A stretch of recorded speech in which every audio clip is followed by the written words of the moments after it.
हे देवा श्री गणेश देवा श्री गणेश देवा श्री गणेश देवा श्री गणेश देवा श्री गणेश देवा श्री गणेश देवा श्री गणेश।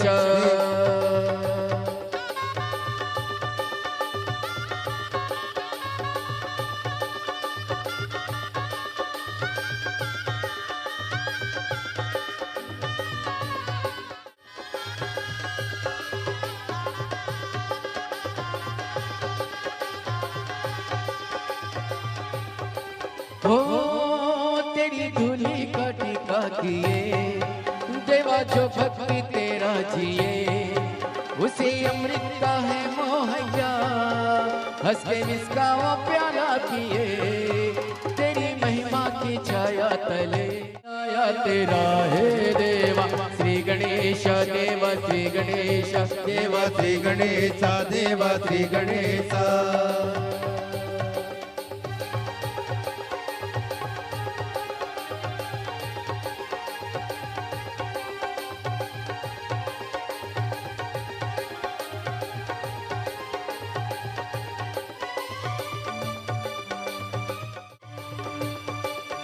राधे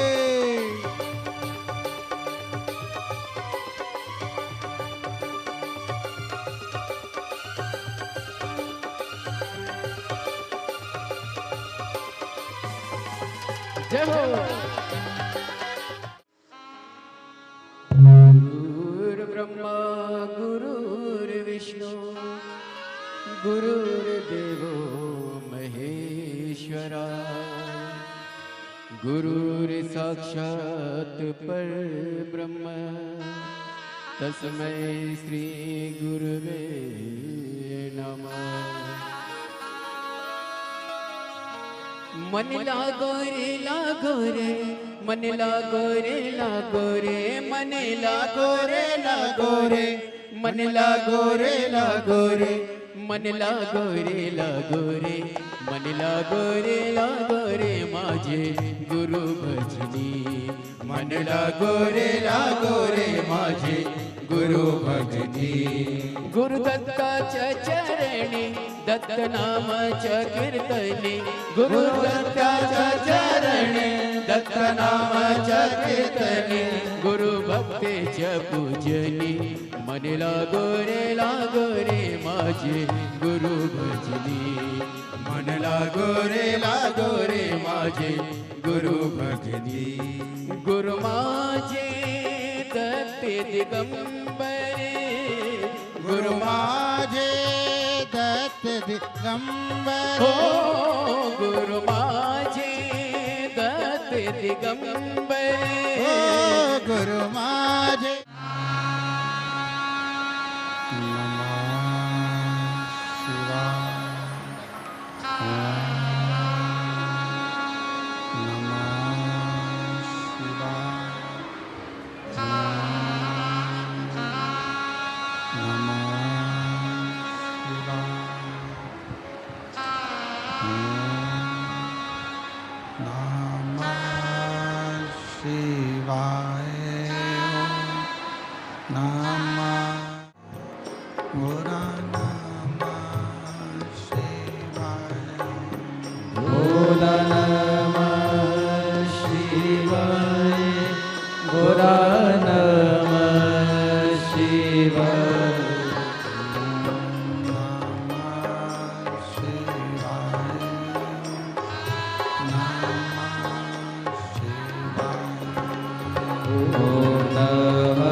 विश्वनाथ भगवान की महाकालेश्वर भगवान की ओमकारेश्वर भगवान की कुबरेश्वर महादेव की हर हर महादेव हर हर महादेव हर हर महादेव हर। काशी विश्वनाथ भगवान शिव जिनकी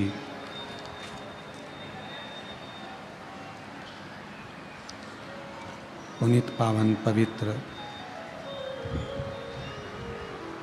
शिव महापुराण की कथा बाबा देवादिदेव महादेव की कृपा से, करुणा से, उनकी उदारता से बेजापुर महाराष्ट्र की ये पवित्र धरा, जहाँ भगवान शिव ओगड़दानी त्रिकालदर्शी कैलाशी विनाशी की अनुपम कृपा से ये पवित्र पावन शिव महापुराण की कथा श्रवण करने का सौभाग्य प्राप्त हुआ है। कथा के मुख्य यजमान श्री जीवनलाल जी, श्री रविंद्र कुमार जी संचेती, श्री विशाल जी संचेती, संचेती परिवार बेजापुर महाराष्ट्र। एक बार सभी यजमान परिवार के लिए जोरदार ताली बजाकर उनका स्वागत, वंदन, अभिनंदन, जिन्होंने इस पवित्र कथा का लाभ आप और हमको दिया है।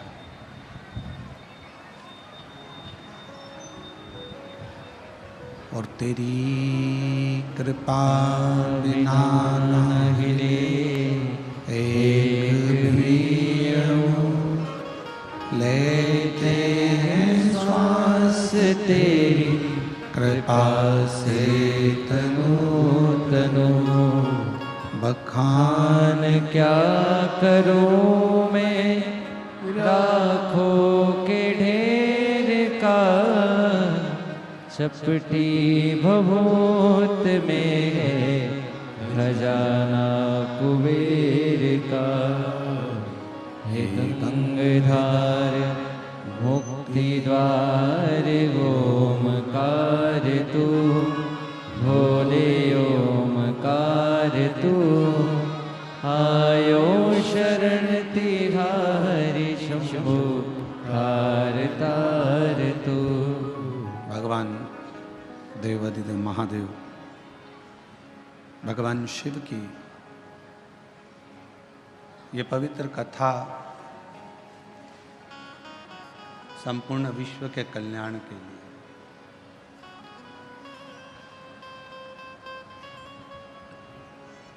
और उसमें माध्यम बनाया संचेती परिवार को। मैं श्री जीवनलाल जी को, श्री रविंद्र कुमार संचेती जी को, श्री विशाल जी को एवं संपूर्ण संचेती परिवार को बहुत बहुत साधुवाद देता हूँ, जो बेजापुर में ये कथा का आयोजन कर ना जाने कितने शिव भक्तों के हृदय में शिव भक्ति प्रदान करे।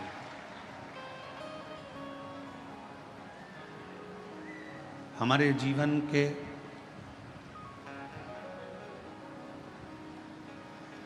तीन गहने हैं जो बड़ी कीमती हैं,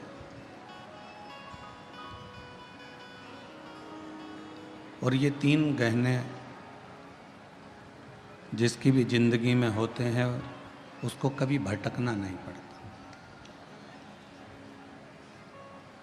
शिव महापुराण की कथा कहती है वो तीन गहने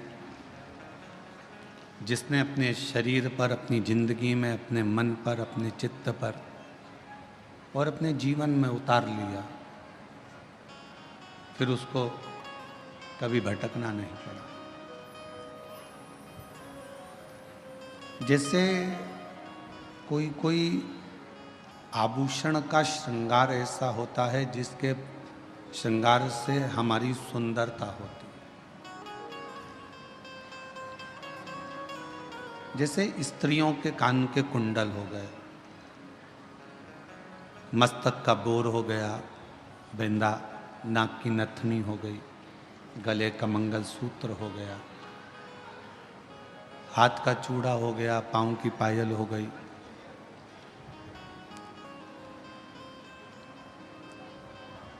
ये कुछ गहने ऐसे हैं जिन गहनों से सुंदरता नजर आती है।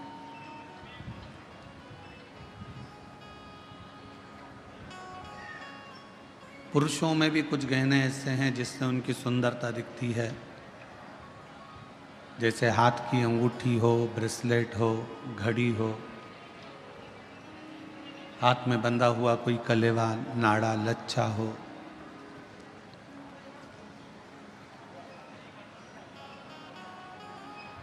पुरुष के जीवन में भी बहुत से गहने हैं।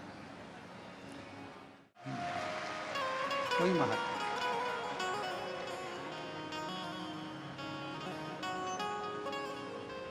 खूब सारा श्रृंगार भी आपने धारण कर कर रख लिया, खूब अच्छा पहन भी लिए, और मालूम पड़ा आपकी वाणी ही ठीक नहीं है, तो फिर क्या मतलब?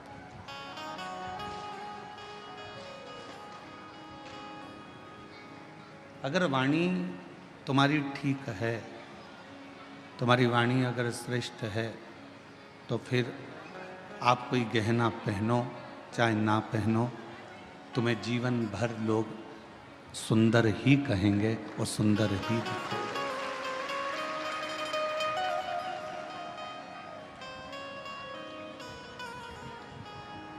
वो वाणी का गहना हमारे जीवन की सबसे बड़ी सुंदरता है।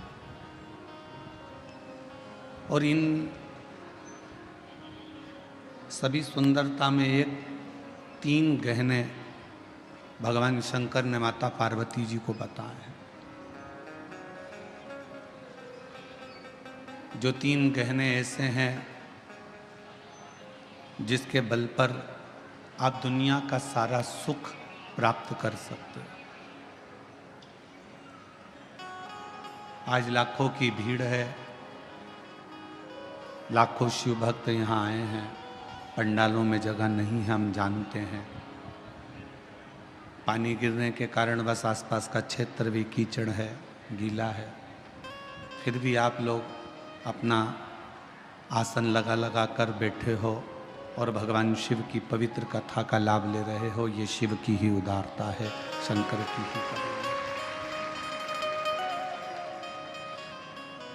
शिव जी ने पार्वती जी को 3 गहने बताए कि जिस मनुष्य के पास में जो 3 गहने होंगे वो मानव अपनी मंजिल तक पहुंचेगा और सारा सुख प्राप्त कर लेगा। और जिस जिस मनुष्य को अपने जीवन में ये 3 गहने मिल जाएं, समझ लेना कि आपको फिर कहीं जाने की जरूरत नहीं है। आप अपनी मंजिल तक पहुंच जाओगे और आपको सर्व सुख प्राप्त हो जाएगा। कौन कौन से 3 गहने हैं?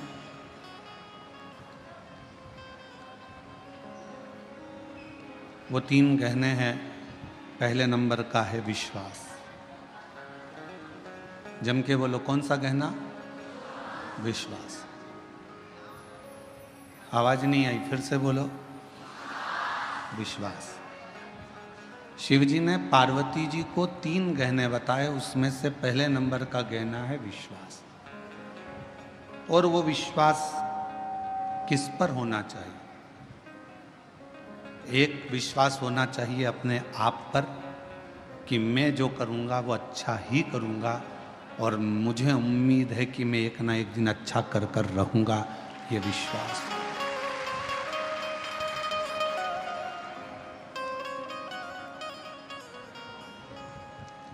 हमारा विश्वास, हमारा भरोसा, हमारी दृढ़ता, और ये विश्वास खुद पर भी हो और मेरे शिव पर भी हो।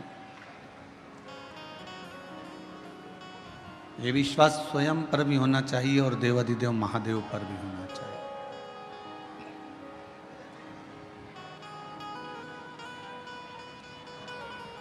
और जब हमारा विश्वास, जब हमारा भरोसा, जब हमारी दृढ़ता बढ़ जाती है,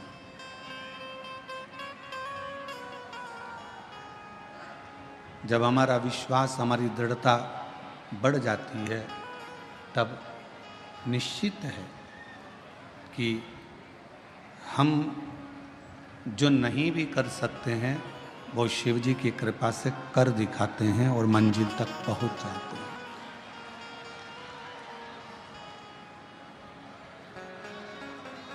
हमारा विश्वास एक हमारे भीतर का गहना है, और ऐसा गहना है विश्वास का कि जो हमें बल प्रदान करता रहता। मांगू घड़ी रे घड़ी दुख काटो, दया करी निदर्शन आपो, ओ शंभु शरण पड़े मांगो घड़ी रे घड़ी दुख काटो, दया करी निदर्शन आपो। तीन गहनों में पहले नंबर का गहना विश्वास का है। अब शिव जी ने पार्वती से कहा दूसरे नंबर का गहना जो मनुष्य के पास होना चाहिए वो है उसकी मेहनत का गहना। दूसरा गहना है उसकी मेहनत का, उसका परिश्रम, उसकी मेहनत।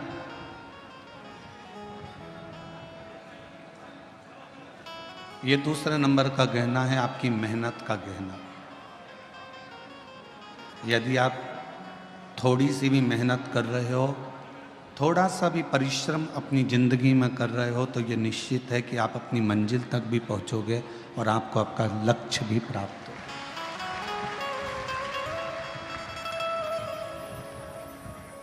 फिर शिव जी ने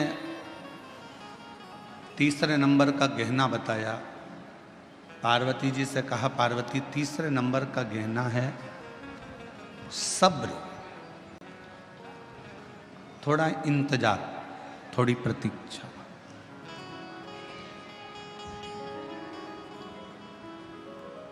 ये तीसरे नंबर का गहना है आपका सब्र। पहले नंबर पर है, जम के बोलो, विश्वास।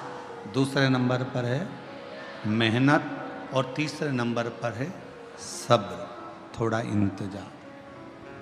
जब आपने विश्वास कर लिया, भरोसा कर लिया, फिर आपने मेहनत कर ली और मेहनत करने के बाद भी अगर आपको फल नहीं मिल रहा है, विश्वास करने के बाद भी यदि आपको फल प्राप्त नहीं हो रहा है, तो फिर थोड़ा सा इंतजार करना, मेहनत करते रहना, विश्वास करते रहना, फिर थोड़ा इंतजार करना, और इंतजार का फल जब मिलेगा तो जीवन एकदम आनंदित हो जाएगा, फिर दुख नहीं।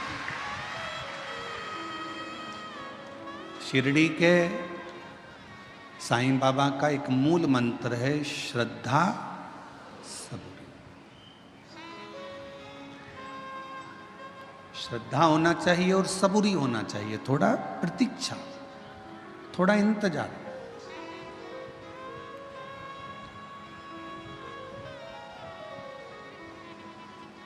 आपने इंतजार ही नहीं करा तो फिर जीवन का कोई आनंद ही नहीं। जो सुख प्रतीक्षा में है वो सुख मिलने में नहीं है।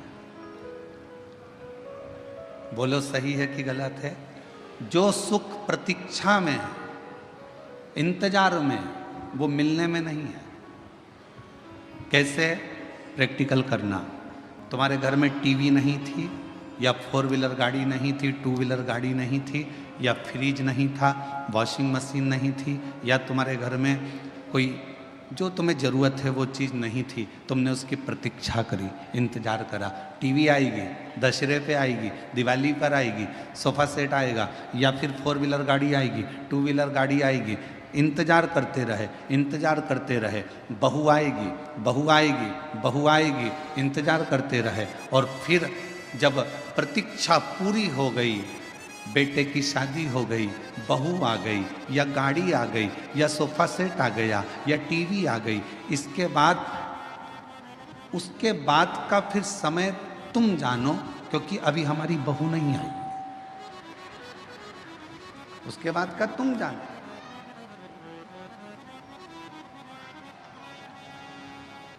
बोलो सही है कि गलत है? प्रतीक्षा थी, थोड़ी इंतजार था, थोड़ा सब्र था, तो थोड़ा आनंद था। के लिए तेरी कसम तुझसे मिलने के लिए, तेरी कसम एक मुलाकात जरूरी है सनम, एक मुलाकात जरूरी है सनम। प्रतीक्षा कर, इंतजार। और जो सुख इंतजार में है वो मिलने में नहीं है।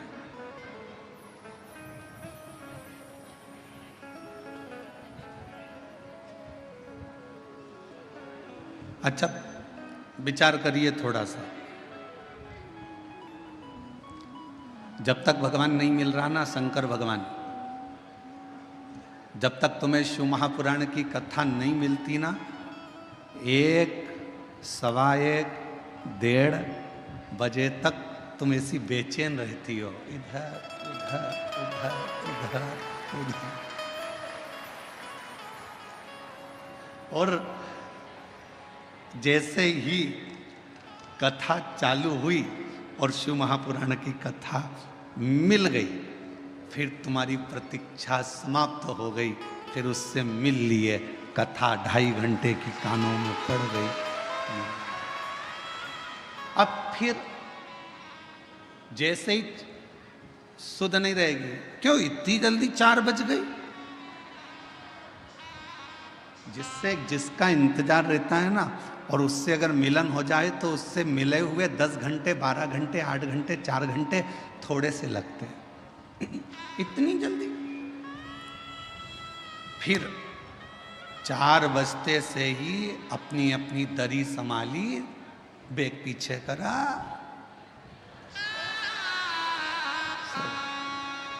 दरी संभाली, बेग पीछे करा। मैं संचेती परिवार में विशाल जी की मम्मी जी से कहूँगा आपसे, एक बार रात्रि के समय पर यहाँ आके दर्शन जरूर करना। ऐसा योग कभी दूसरी बार बीजापुर में नहीं बनने वाला जो दर्शन का योग है। आप आइए, आप शिव जी की परम भक्त हैं, विशाल जी की माता जी शंकर जी की परम भक्त हैं। कई सालों से सोमवार का व्रत, चाहे कुछ भी हो गया, जिंदगी भर नहीं छोड़ा है। सोमवार का व्रत आज तक कर रहे हैं शिव भक्त। तो मैं निवेदन करूंगा ऐसे शिव भक्तों का, रात्रि को आकर एक बार जरूर दर्शन करें, बड़ा सुख मिलेगा आपको। 4 बजते से ही बेग पीछे खसकाया, और इतनी ऐश और आराम की जिंदगी की, कोई बजू वाला जा रहा हो ना कहीं, तो जाते हैं तो मेरी बोतल ले जा, पानी भर लाना।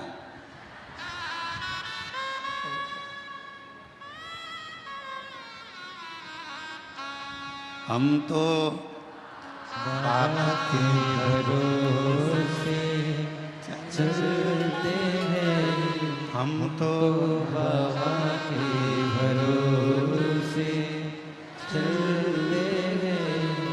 ये दुनिया वाले जलते हैं, ये दुनिया वाले जलते हैं।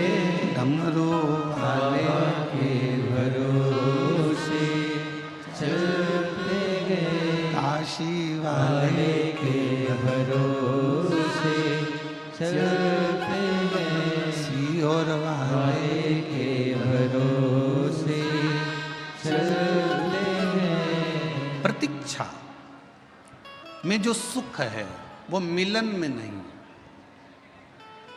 मेरे भोले बाबा से कहते रहना, तुम मिलना मती, बस तुम्हारी प्रतीक्षा करती रहूं, तुम्हें याद करती रहूं, तुम्हारा इंतजार करती रहूं, वो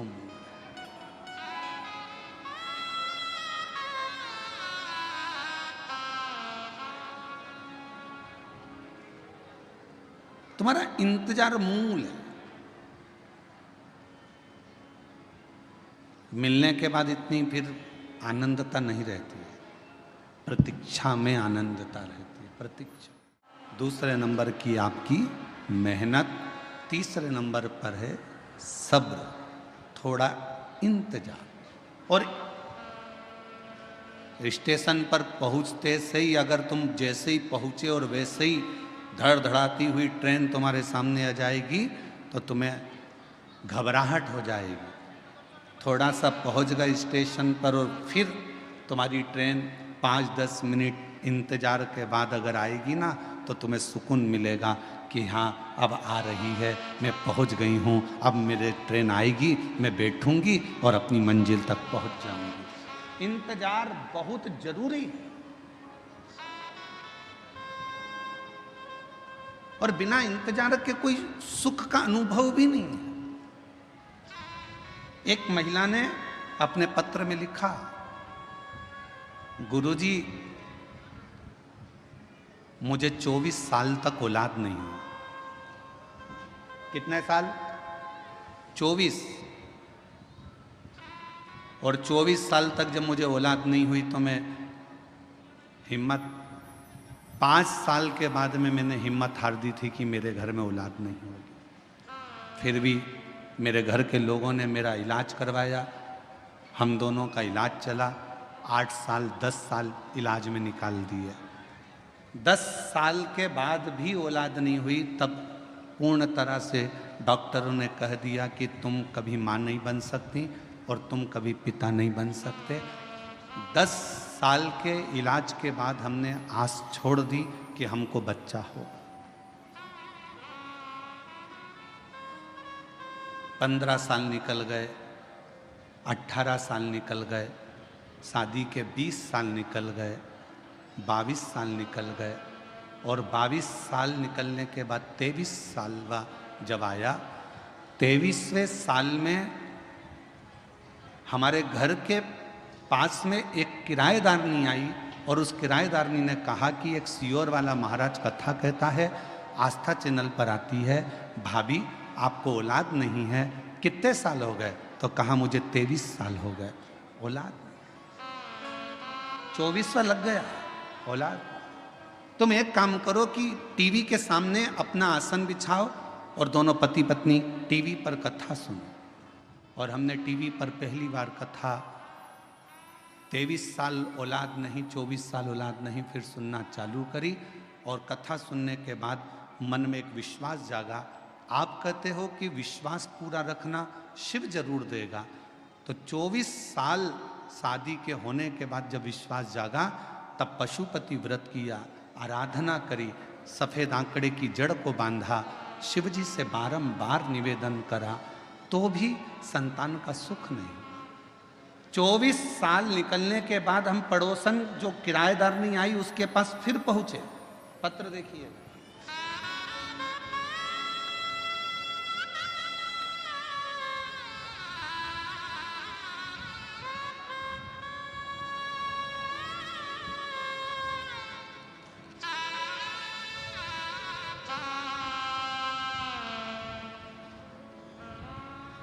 मेरा नाम सोसीमा राजेंद्र पाटिल, गांव सियूर, तहसील बेजापुर, जिला छत्रपति संभाजी नगर।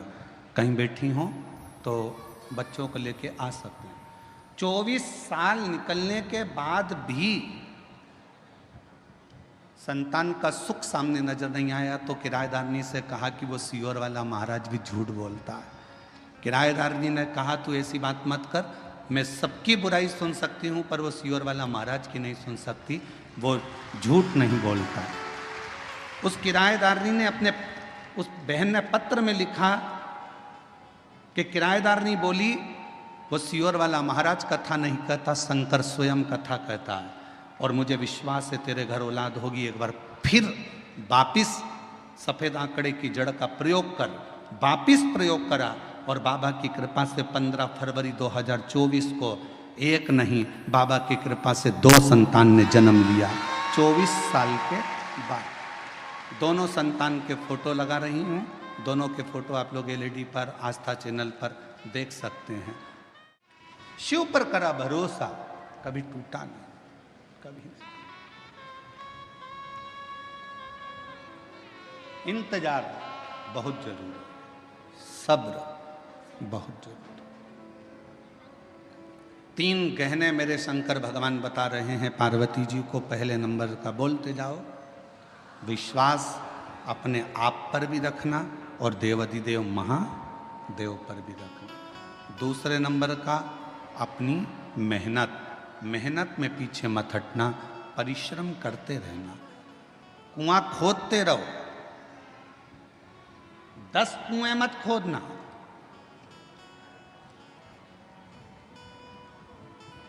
एक गुरुजी ने 2 चेलों से कहा जाओ मेरे लिए पानी लेकर आओ। दोनों चेले गए। एक चेले ने यहाँ पर कुआं खोदा, पानी नहीं निकला, वहाँ पर कुआं खोदा, पानी नहीं निकला, वहाँ पर कुआं खोदा, पानी नहीं निकला।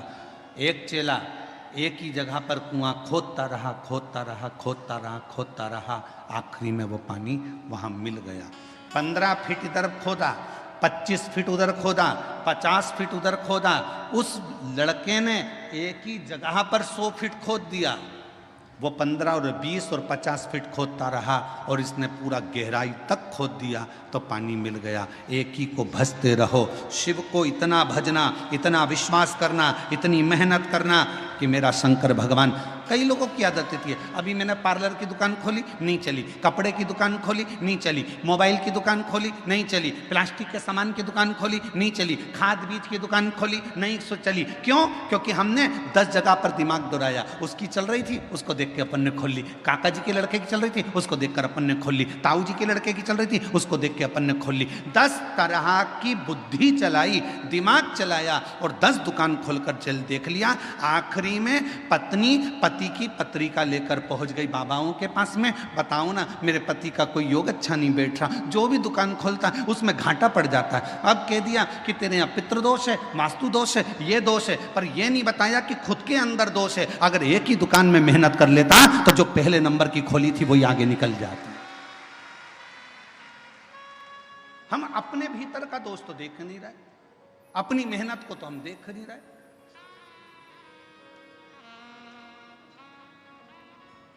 और मत बुरे कर्म कर बंदे वरना पछताएगा, भगवान की आंखों से तू बच नहीं पाएगा, तू बच नहीं पाएगा। एक जगह पर अपने विश्वास को अडिग रखो, मेहनत को अडिग रखो, थोड़ा समय लगेगा। 3 गहनों में सबसे बड़ा गहना है सब्र का गहना। थोड़ा इंतजार करना सीखो, आज नहीं तो कल। समय थोड़ा लग रहा है पर फल जरूर मिलेगा, प्राप्त मिलेगा।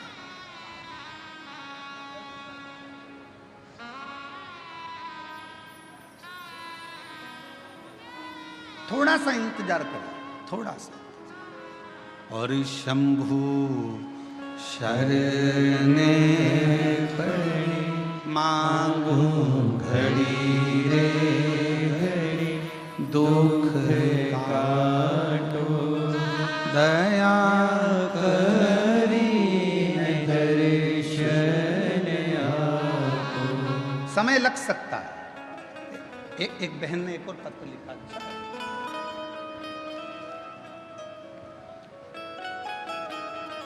मैं मंगलाबाई शंकर कोली, गांव तरवाड़े, जिला धूलिया की रहने वाली हूँ। मेरा मोबाइल नंबर ये है। मेरी पोती चारू कोली, जो बचपन से ही जिसकी किडनी में दिक्कत थी, जो अभी 11 साल की है। कहीं बैठी हो चारू, चारू बेटा अगर कहीं बैठी हो तो हाथ हिला सकती हो, और यदि उसकी दादी आई हो तो वो भी हाथ हिला सकती है। मेरी पोती चारू कोली, जो बचपन से ही किडनी में दिक्कत थी, जो आज 11 साल की है। इलाज के लिए हमने मुंबई, गुजरात, सूरत में 2023 में हो रही थी। हम पंडाल में आए और महादेव से विनती की, आपकी अब किडनी ठीक कर दो। मेरे बाबा से निवेदन कर कर पशुपतिनाथ का व्रत किया। दुनिया के लोग पूछते हैं गुरुजी पशुपति व्रत क्या केवल मनुष्य ने करा है? हम कहते हैं ये पशुपति व्रत पाशुपत्य अस्त्र प्राप्त करने के लिए स्वयं राम जी ने भी करा है, स्वयं भगवान कृष्ण ने भी करा है। पशुपति व्रत किया, महादेव को पशुपति व्रत करके महादेव को जल चढ़ाते और वो जल अपनी पोती को लाकर दे देते, बेलपत्र लाकर चारू को देते। तभी हमारे फैमिली के डॉक्टर को फाइल दिखाया तो डॉक्टर बोले कि किडनी में प्रॉब्लम तो है। तब भी मन नहीं माना, हम उसको अहमदाबाद के नरियाद में दवा खाने दिखाने को चले गए। तब उन्होंने भी कहा कि किडनी खराब हो गई है, इसको बदलना पड़ेगा। अब करें तो करें क्या? कथा भी सुनी पंडाल में तो भी नहीं मन आया। तो हम लोग 2025 में फिर हम लोग सीहोर पहुंच गए और वहाँ से हमने रुद्राक्ष ले लिया। जनवरी में रुद्राक्ष लेकर बच्ची को उसका जल देना प्रारंभ करा। दूसरी बार हम नडियाद फिर गए और किडनी के डॉक्टर को दिखाया तो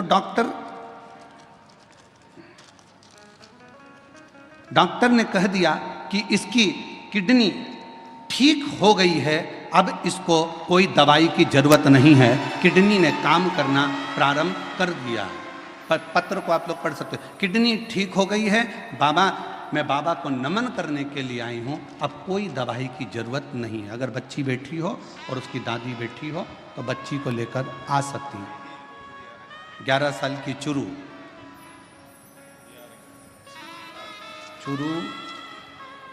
मंगलाबाई शंकर कोली गांव तरवाड़े जिला धूलिया की रहने वाली। मोबाइल नंबर ये है। शिव शिव है, शंकर शंकर। अब इसमें 3 चीजें सामने आ गई। पहले नंबर पर आपका विश्वास, दूसरे नंबर पर आपकी मेहनत। डॉक्टर को भी दिखाया और हमने पहले भी कथा में कहा है, डॉक्टर शंकर जी का एक रूप है। कौन है डॉक्टर? शिव का एक रूप है। आप डॉक्टर के पास जाइए,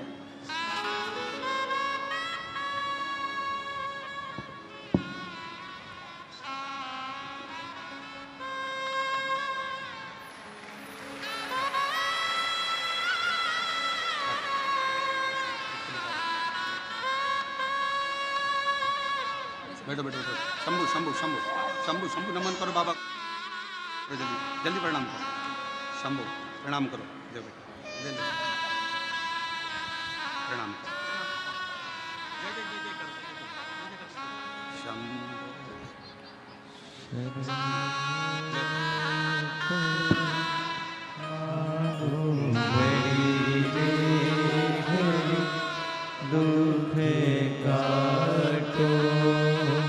24 साल के बाद बच्चे हुए हैं, जोरदार ताली बजाकर स्वागत करिए।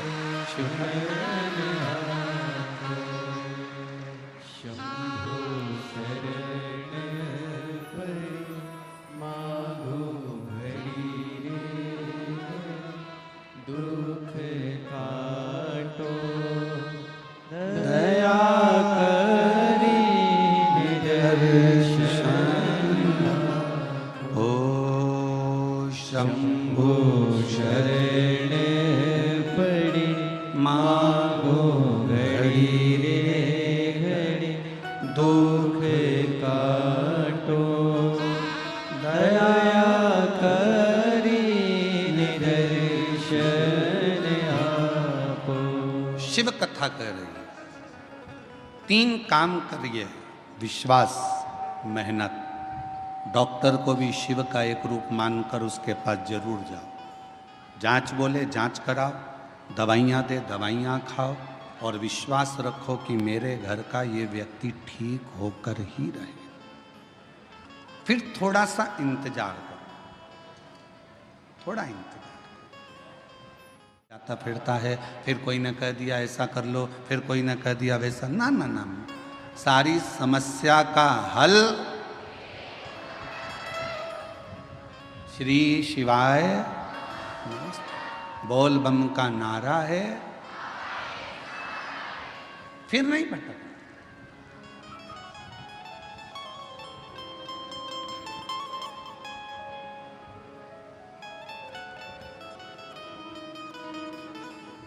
हम इंतजार नहीं कर पाते।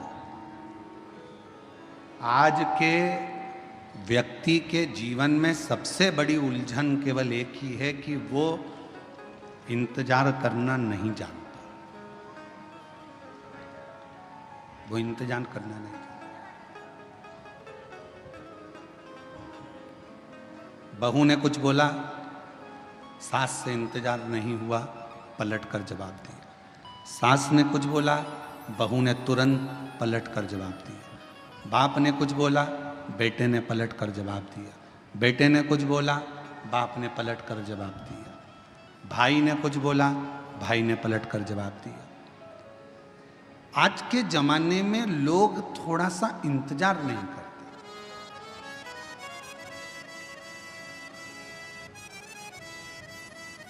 भगवान ने कितनी बड़ी कृपा करी है, आपको सर भी दिया है तो सर में दिमाग भी दिया है। अरे बोलो तो जम के, दिया कि नहीं दिया? अगर ये सिर भगवान ने दिया है तो साथ में तुमको दिमाग भी दिया।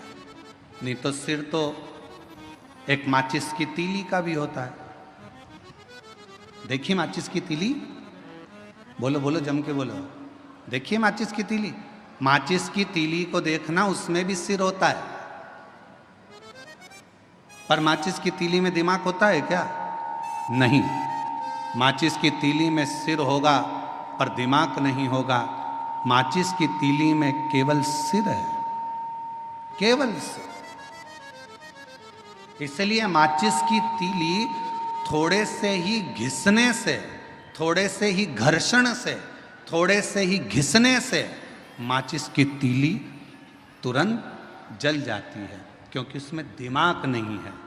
जिसमें दिमाग होता है वो किसी के कहने पर, अपशब्द कहने पर एकदम गुस्सा नहीं करता। जिसके अंदर दिमाग है वो तुरंत क्रोध नहीं करेगा, और जिसमें दिमाग नहीं है वो माचिस की तीली की तरह तुरंत क्रोध करेगा, तुरंत। थोड़ा सा किसी ने कहा और क्रोध आ गया, थोड़ा सा किसी ने बोला और गुस्सा आ गया। समझ लो कोई तुम्हें घिस रहा है, माचिस की तीली हो तुम, तुम्हारे में अंदर केवल सिर तो है तुम्हारा पर दिमाग नहीं है। किसी ने तुम्हें घिसा, अपशब्द बोला, ताने दिए, आड़ा टेढ़ा बोला, माचिस की तीली तो बारिश में गीली भी हो जाती, तो उसको 2-4 बार तो घिसना ही पड़ता है। तो किसी ने तुम्हें घिसा, किसी ने ताना दिया, गाली दी, अपशब्द कहा, बुराई करी, तुम्हें घिसता गया और तुम्हें एकदम गुस्सा आ गया। समझ लेना कि तुम मनुष्य नहीं हो, तुम केवल एक माचिस की तीली हो। मनुष्य होते तो किसी के घिसने पर तुम्हें क्रोध नहीं आता, तुम्हें अपशब्द नहीं निकलते, तुम्हें गाली नहीं देते, तुम आड़ा टेढ़ा नहीं बोलते, क्योंकि तुम माचिस की तीली नहीं, तुम मानव की देह लेकर पैदा हुए, मनुष्य की देह, मानव हो तुम।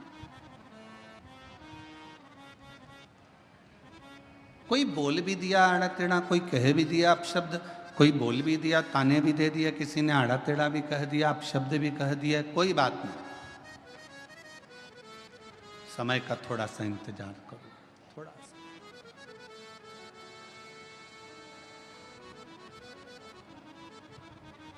कभी मौका लगे ना तो एक बार शिव महापुराण की रुद्र संहिता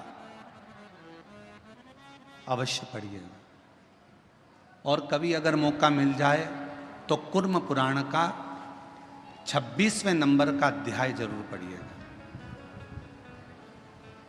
कुर्म पुराण के 26वें अध्याय में और शिव महापुराण के रुद्र संहिता में, दोनों में भगवान शंकर माता पार्वती जी से कहते हैं, ब्रह्मदेव से कहते हैं, ब्रह्मा जी सुनो, ए ब्रह्मदेव, पूरी जिंदगी को बर्बाद कर।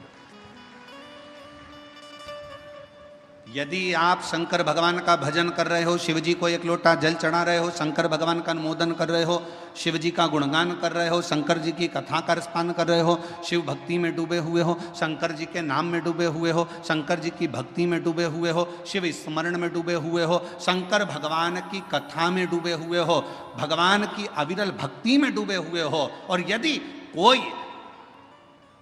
तुम्हारा बुरा कर रहा है, तुम्हारे लिए बुरा लिख रहा है, तुम्हारे लिए बुरा बोल रहा है, तुम्हारे लिए बुरा करने की तैयारी में है, समझ लेना उसके घर का व्यक्ति कोई ना कोई घर में या तो बीमार पड़ा रहेगा या उसके घर में धीरे धीरे तकलीफें बढ़ती चली जाएगी और उसको मरते दम तक धीरे धीरे केवल भुगतना ही पड़ेगा, वो सुखी नहीं रह सकता।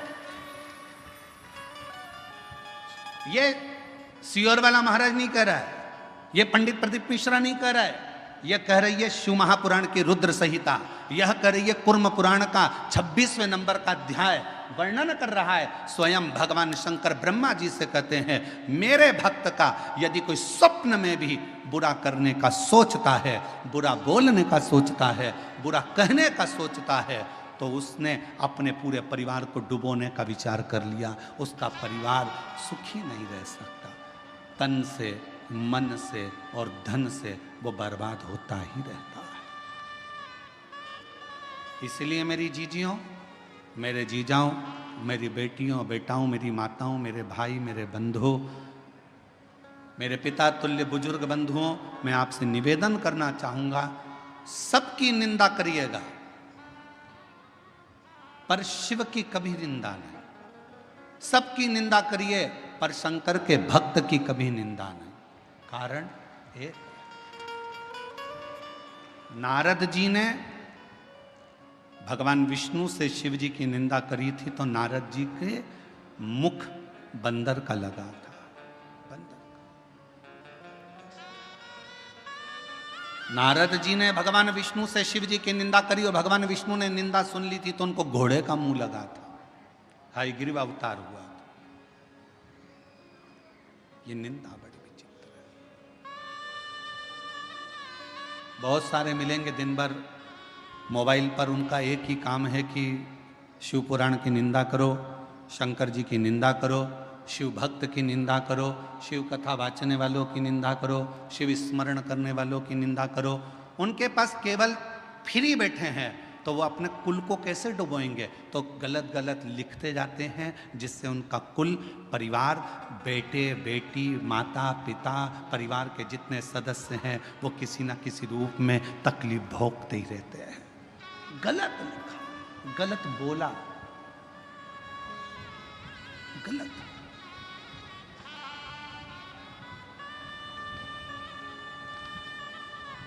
अच्छा एक बात पूछें आपसे, सब उत्तर देना। कोई व्यक्ति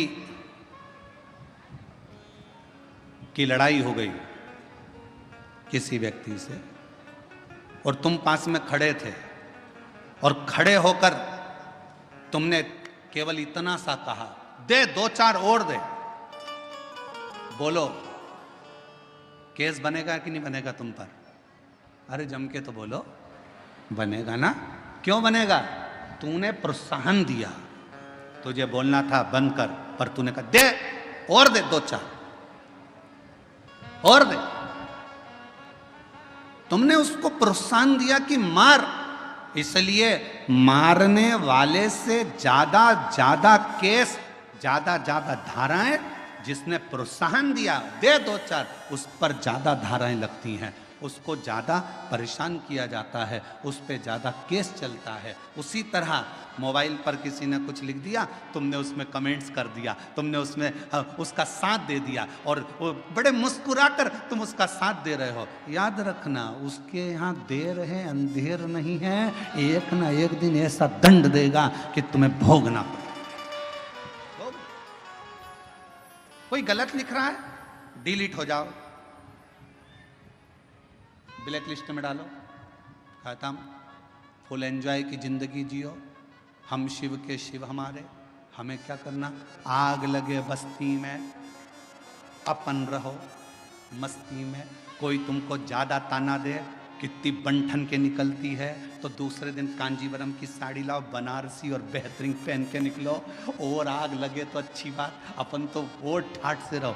कई लोगों की आदत होती है, किसी को कोई कमेंट्स कर देता है तो वो बिल्कुल हल्की साड़ी पहने, हल्के तरीके से रहे बेचारा कि भैया आप कमजोर रहो, लोग ताने दे रहे हैं, लोग अपशब्द कर रहे हैं। आग लगे बस्ती में अपन रहो मस्ती में, ताना देने वाला देता रहेगा। जिंदगी हो गई। शंकर भगवान माता पार्वती जी के साथ में भ्रमण पर निकले, शिव जी नंदी पर पार्वती के साथ बैठकर जा रहे थे, तो किसी ने कह दिया बताओ दोनों एक नंदी पर बैठे, शंकर भगवान नंदी से उतर गए, पार्वती जी को नंदी पर लेकर निकले। दूसरा व्यक्ति मिला, उसने कहा बताओ, पति तो नीचे चल रहा है, पत्नी को लेकर घूम रहा है नंदी पर। भगवान शंकर ने पार्वती को नीचे उतार दिया, स्वयं नंदी पर बैठ गए। तो फिर कहा बताओ कितना कठोर व्यक्ति होगा, पत्नी को नीचे चला रहा है, खुद बैठकर चल रहा है, दोनों ही नीचे उतर गए, नंदी को खाली ले जा रहे थे। फिर किसी ने कह दिया बताओ इतना अच्छा तगड़ा नंदी है तो बैठकर क्यों नहीं जाते, ये दुनिया की रीति है, कहे बिगर रह नहीं सकते, इसलिए अपने को फुल एंजॉय से जिंदगी जीना है, अपनी मस्ती में जियो, आग लगे बस्ती में अपन रहो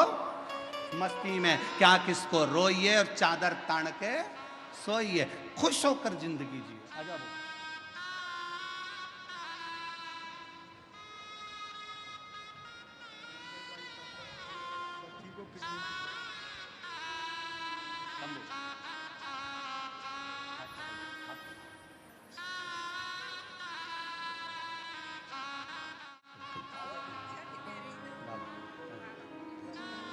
यही बच्ची है जिसकी किडनी बचपन से ही बेकार थी, डॉक्टर ने किडनी बदलने का कह दिया था, ऑपरेशन का।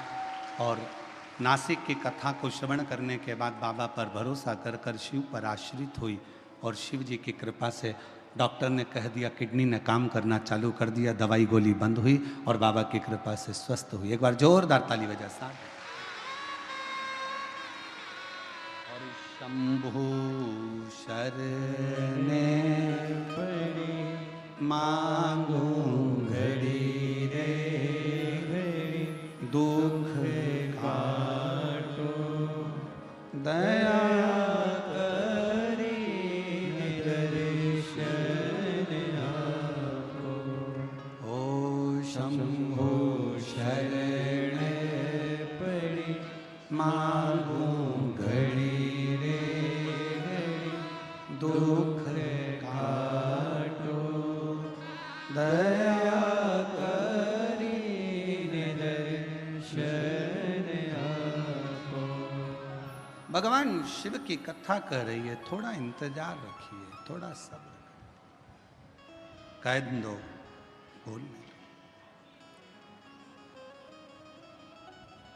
और फिर निवेदन करूं इस बैजापुर की बेलपत्र शिव महापुराण की कथा से, 33 कोटि देवताओं में और देवियों में सबसे ज्यादा यदि किसी को सुनने को मिला है तो माँ पार्वती और देवादिदेव महादेव को सुनने को मिला है।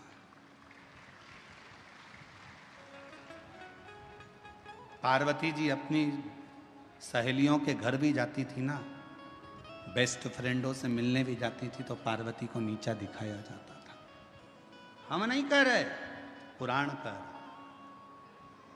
एक बार पार्वती जी अपनी सहेली के यहाँ पर चली गई, माँ लक्ष्मी के यहाँ, और लक्ष्मी जी बैठी हुई थी और पार्वती जी को देखकर बोली, पार्वती तेरे भी भाग्य बड़े विचित्र हैं री, पति भी मिला तो अड़भंगा मिला, नग्न वेशधारी, जटाजूड़ बांधने वाला, भस्म रमाने वाला, मेरा घर देख, मेरे पति को देख। से मतलब क्या है, मेरा तो जो पति है वो ही गोल्ड है, तो मुझे करना क्या है, जब मेरा पति ही गोल्ड है तो मुझे करना क्या इस गोल्ड,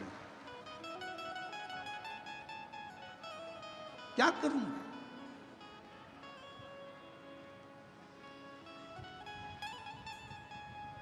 मेरा तो पति ही गोल्ड।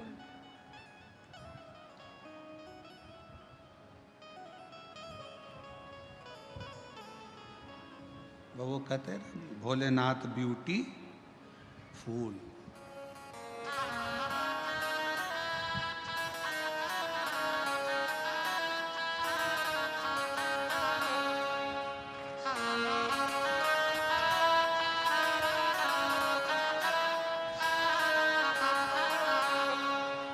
सिर पे गंगाधारी,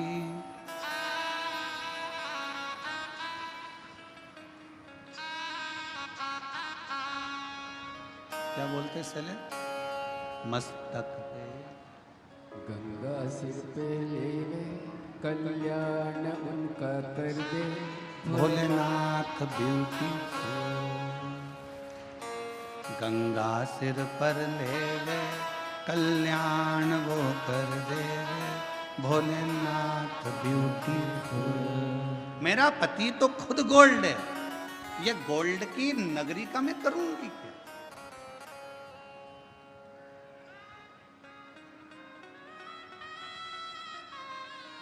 पति की निंदा करी, पार्वती जी से सहन नहीं हुआ, पार्वती जी चली। शिव जी के पास पहुंची तो भगवान शंकर तो समाधि में लीन थे, पार्वती जी एकदम धमक के शिव जी के पास तेजी में बैठ गई। पत्नी के हाथ के बर्तन मांजते मांजते गिरने लगे, बर्तन की आवाज तेज आने लगे तो पति को समझ लेना चाहिए कि जरूर कोई बात है, कोई बात जरूर है, आवाज आ रही है। पार्वती जी धम्म से बैठी, शिव जी समझ गए कोई बात जरूर है, क्या हुआ है? पार्वती जी से पूछूंगा तो अभी विवाद छिड़ जाएगा, तो बोले ना बोले कुछ नहीं, थोड़े से उधर खसक गए। जैसे ही खसके तो पार्वती जी और उधर खसक गए। शिव जी ने सोचा बात कुछ ज्यादा ही बड़ी है, तो शिव जी और उधर खसके तो पार्वती जी और खसक गए। अब शिव जी तो कुछ बोल नहीं रहे थे, जब इतनी सारी लीला हो गई, झाड़ू को बार बार झड़ा रही है, कपड़ा झड़ा रही है, कहीं कमरे में पति लेटा हुआ था, खूब चद्दर को झटक रही है, जानकार करके हरकत कर रही, तो फिर पति को पूछना तो चाहिए ना, पति पूछे नहीं तो पत्नी का गुस्सा और बढ़ते चले जाता, और फिर धीरे धीरे वो गुस्सा कहां पर जाता है? बच्चों पर। अपना बैग सही जगह पे रख, हट यहां से, उठा। और तुम्हारे पिताजी की नौकर नहीं लगी हो कि टिफिन यहां पटक दिया, बैग वहां पटक दिया, जूते वहां पटक दिया, उठाओ अपने अपने जूते, नहीं उठाना, जा रख। इतने में वो सो रहा था, धीरे से चद्दर में से झांक के देखा,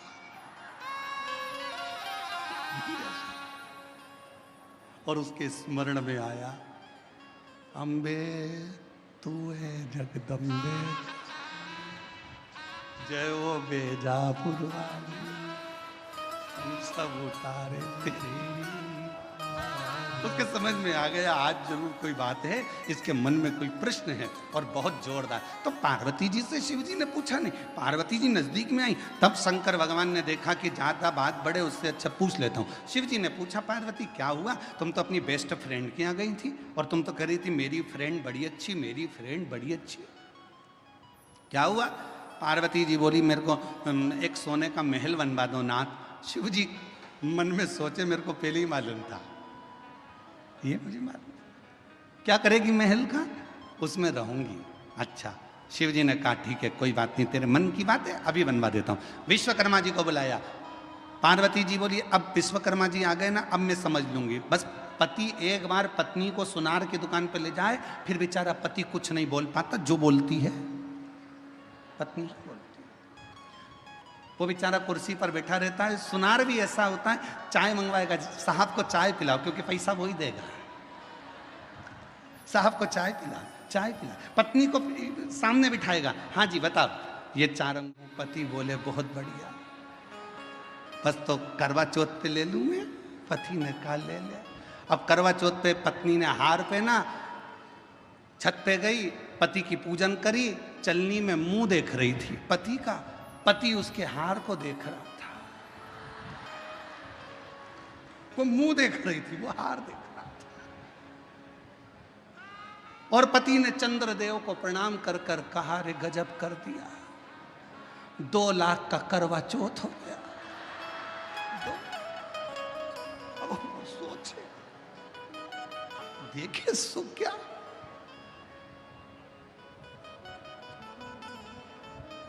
और जैसे ही पत्नी ने सिर पे पल्लू लेके फिर पति के, अरे बोलो तो, पति के,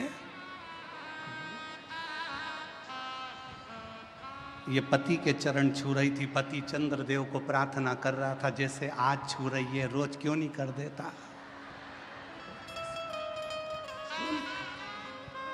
ऐसी कृपा।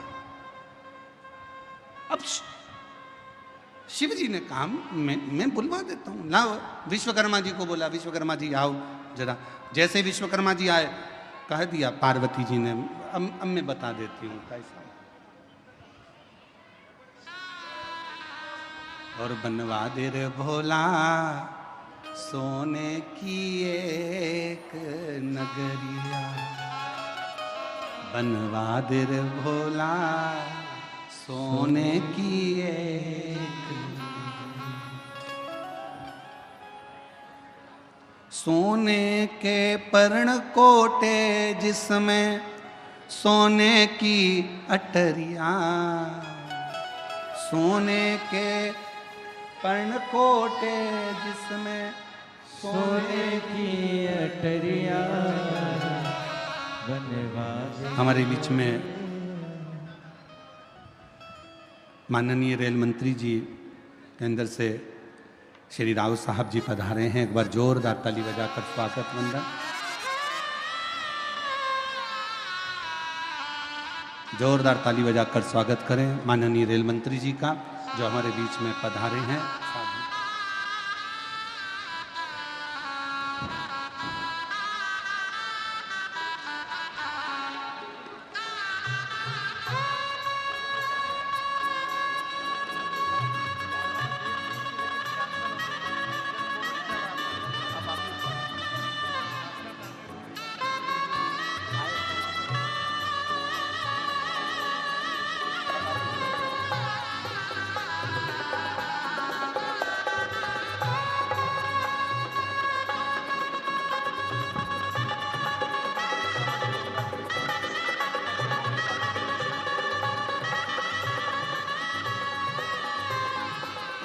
केंद्रीय रेल मंत्री हमारे बीच में यहाँ पधारे हैं। एक बार जोरदार ताली बजाकर उनका स्वागत वंदन साधुता राव साहब जी का, जो इस पवित्र पुनीत अवसर पर आपका आगमन हुआ और शिव महापुराण की पवित्र पावन कथा का लाभ आप और हमको यहाँ प्राप्त हुआ।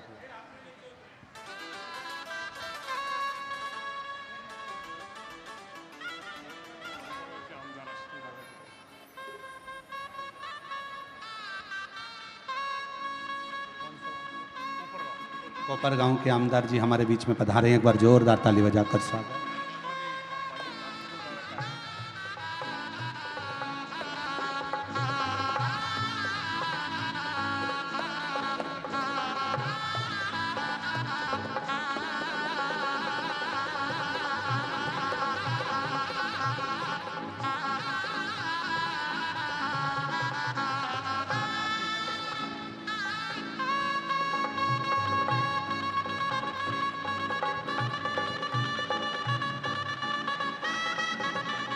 बनवादिर भोला सोने की एक अटरिया, बनवादिर भोला सोने की वादिर भोला सोने की एक नगरिया, बनवादिर भोला सोने की सोने की एक नगरिया, सोने की एक नगरिया, बनवादिर भोला सोने की एक नगरिया, बनवादिर भोले सोने की एक नगरिया। सोने के पर्णकोट सुहावे सोने की हो कुटिया, सोने के पर्णकोट सुहावे सोने की झोपड़िया, सोने के पर्णकोट सुहावे सोने की हो कुटिया, सोने के पर्णकोट सुहावे सोने की हो कुटिया, बनवादिर भोला सोने की एक नगरिया, बनवादिर भोले सोने की एक नगरिया। शिव जी से प्रार्थना करी, विश्वकर्मा जी का आगमन हुआ और विश्वकर्मा बाबा ने पार्वती जी जैसा जैसा बोली, भगवान विश्वकर्मा जी ने वैसी वैसी नगरी बसा दी। अब नगरी तो बस गई, उद्घाटन की बारी आ गई। सबको निमंत्रण भेजे तो पार्वती जी ने सबसे पहला निमंत्रण भगवान विष्णु के यहाँ लक्ष्मी जी को भेजा। अपशब्द उन्हीं ने कहे थे, ताना उन्हीं ने दिया था, आड़ा टेढ़ा उन्हीं ने कहा था। अपशब्द उन्हीं ने कहे थे, इसलिए उनको वहां पर उनको पत्र भेजना जरूरी था।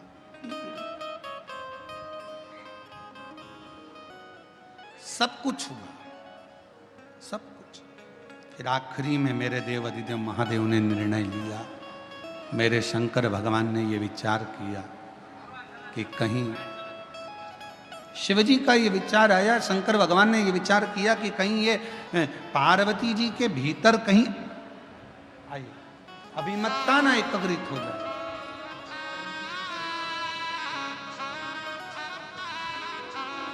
माननीय सांसद महोदय श्री चंद्रकांत सिंह खेरे जी हमारे बीच पधारे हैं। एक बार जोरदार ताली बजाकर उनका स्वागत वंदन अभिनंदन। बनवादे बोले सोने की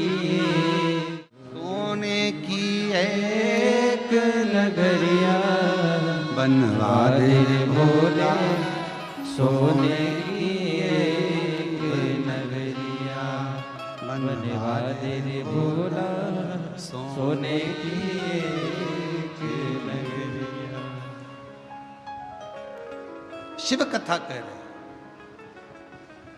भगवान शंकर का संवाद कर रहा है शिव महापुराण की। लंकापति रावण के पिता श्री विशर्वा जी ने पूजन करी और शिव जी ने ऐसी बुद्धि विशर्वा जी की कर दी कि विशर्वा जी ने जब पूजन पूरी हो गई, मकान की वास्तु पूरा हो गया मकान का, तब विशर्वा जी ने वही मकान दक्षिणा में मांग लिया कि ये मुझे दक्षिणा में दे दीजिए, इसको मैं रखना चाहता हूं, ये मुझे। पार्वती जी को क्रोध आ गया, विशर्वा जी तुमने मेरे मन के इस मकान को लिया है, ये लंका तुमने ली है, मैं तुम्हें श्राप देती हूं कि इस लंका में कोई दिया जलाने वाला ना बचे, एक दिन इसमें आग जरूर लगेगी, ये मेरी पसंद। शिव कथा कर रही है। 3 कहने मेरे भगवान शंकर ने कहे हैं। पहला विश्वास, दूसरी जम के बोलो मेहनत, और तीसरे नंबर पर है सब्र। ये जब 3 गहने हमारे पास में रहे तो जीवन का सुख अपने आप प्राप्त होता। और शिव तो शिव है, कुछ नहीं रखते अपने पास में, सब देते।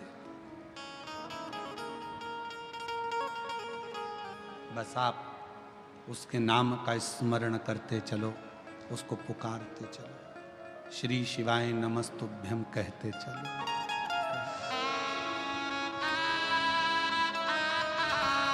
अगर अपनी किस्मत का ताला खोलना है तो भगवान शिव का स्मरण करते चलो।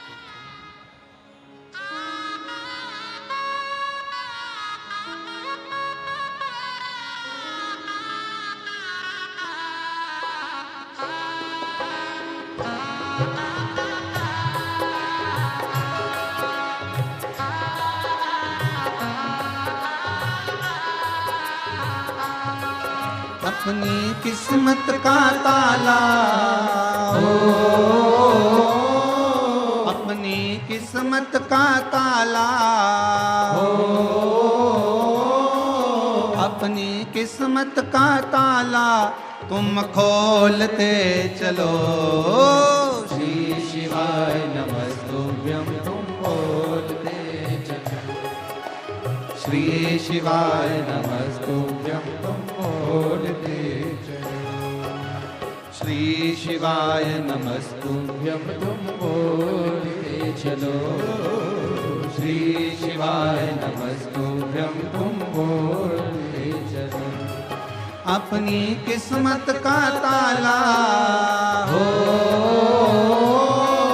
अपनी किस्मत का ताला हो, अपनी किस्मत का ताला तुम खोलते चलो। श्री शिवाय नमस्तुभ्यं तुम बोलते चलो, श्री शिवाय नमस्तुभ्यं तुम बोलते चलो। राधे राधे।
बाबा को अपने मन का भाव कहें, विनय करें। देखो दूसरे की जगह पर मत बैठो, थोड़ा थोड़ा खसक खसक कर बैठो, आराम आराम से जहाँ जहाँ जगह मिल जाए वहाँ वहाँ बैठते जाएं।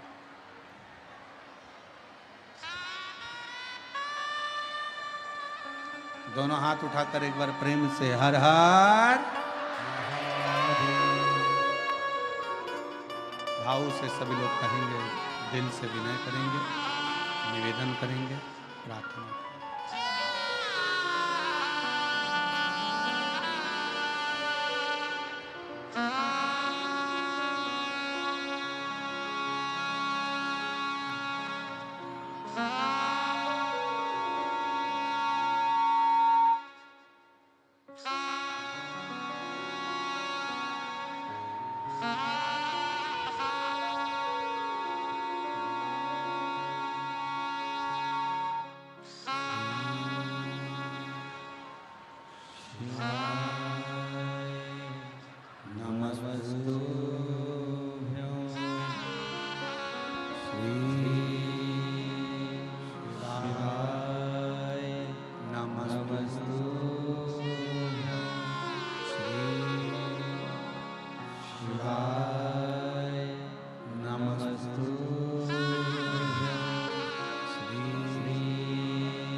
बाबा देवाधिदेव महादेव भगवान शिव, ओगरदानी, तरकालदर्शी, कैलाशी, विनाशी भगवान शंकर की पवित्र कथा कह रही है। शिव महापुराण की कथा वर्णन कर रही है। पार्वती जी के भीतर कुछ थोड़ा सा भी अहम एकाग्रित ना हो जाए, इसलिए शिव जी ने अपनी सोने की नगरी लंकापति रावण के पिता को दे दी। कथा के दूसरे दिन एक बात कही थी कि दुनिया की सबसे बड़ी बीमारी है आपका अहंकार।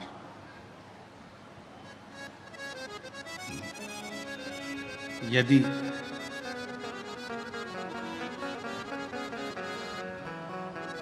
भीतर का थोड़ा सा भी अहंकार अगर समाप्त हो जाता है तो परमात्मा के मिलने में देरी नहीं। बेलपत्र शिव महापुराण की कथा यही कहती है। एक बड़ा सुंदर सा चरित्र होने वाला है और चातुर्मास का क्रम चालू होगा। जो संत होते हैं, साधु होते हैं, तपस्वी होते हैं, साधक, उपासक, व्रती होते हैं, वो एक ही जगह पर अपने 4 महीना चातुर्मास का भजन कीर्तन स्मरण जप तप साधना करते हैं, एक ही स्थान, वो कहीं जाते नहीं है।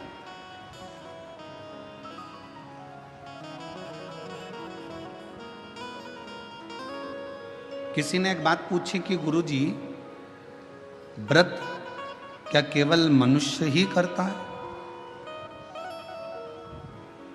क्या केवल मानव ही व्रत को धारण करता है? शिव महापुराण की कथा कहती है, भगवान शंकर का चरित्र कहता, शिव तत्व कहता है, भगवान शंकर की पवित्र कथा कहती है, शिव महापुराण कहती है कि शिवजी का एक नाम पशुपति नाथ है।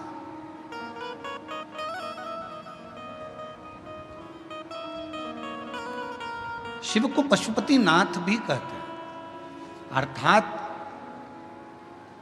33 कोटि देवताओं को पशु बनाकर स्वयं उनके पति बनकर तारकासुर के 3 बेटे तारकाक्ष, विदुमाली और कमलाक्ष की, इन तीनों का संहार मेरे शिव जी ने करा था।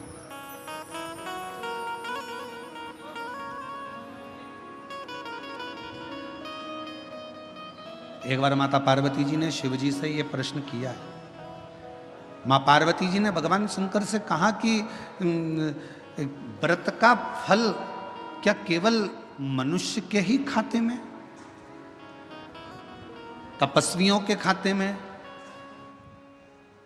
जो साधक हैं, साधना करने वाले हैं, तपस्वी हैं, संत हैं, साधु हैं, सन्यासी हैं, क्या केवल इन्हीं के खाते में केवल व्रत का फल है? भगवान शंकर ने उत्तर दिया, नहीं पार्वती सुनो, 33 कोटि देवता में केवल एक, शिव जी कहते हैं केवल एक मुझे लोग पशुओं का देव भी कहते हैं, पशुपति नाथ भी कहते हैं। उसका फल मैं तुम्हें बता रहा हूं। पार्वती, शिवरात्रि, प्रदोष, सोमवार की अष्टमी, श्रावण, भादो, कुंवार, कार्तिक, चातुर्मास, ये जितने भी बड़े बड़े व्रत साधन जो आते हैं, इन साधनों में मनुष्य तो व्रत करता ही है, संत, साधु, सन्यासी, तपस्वी तो साधना करते ही हैं, पर साथ में मान लो कोई श्वान है, कुत्ता है, कोई जीव है, कोई जंतु है, और मालूम पड़े कि आज शिवरात्रि का दिन है या प्रदोष का दिन है या सोमवार का दिन है, और वो सुबह से उसको कुछ भी खाने को नहीं मिला, भूखा है, प्यासा है, उसको कुछ मिल ही नहीं रहा, उसको कुछ प्राप्त ही नहीं हुआ। शिव जी कहते हैं पार्वती, मान लो अगर प्रदोष का दिन है और कोई पशु को अगर कुछ मिला नहीं है, अनायास पानी गिरता रहा, बेलपत्री का पेड़ हिलता रहा, उसमें से पत्ते नीचे गिरते रहे, और प्रातः में शिवजी प्रकट होकर उस भील पर करुणा कर देते। ये तो शिव कथा तो अनायास कृपा करने वाली है, अचानक करुणा करने वाली है, अचानक दया करने वाली। कोई पशु है, कोई पक्षी है, कोई जलचर है, कोई थलचर है, कोई वायुचर है, कोई ऐसे जीव हैं जो तिथि पर मान लो भूखे हैं, प्यासे हैं, शिव कहते हैं पार्वती, जितना मनुष्य को व्रत का फल प्राप्त होता है, शिव कहते हैं उससे 4 गुना ज्यादा फल मैं पशुओं और पक्षियों को भी प्रदान कर देता हूं, उससे 4 गुना ज्यादा।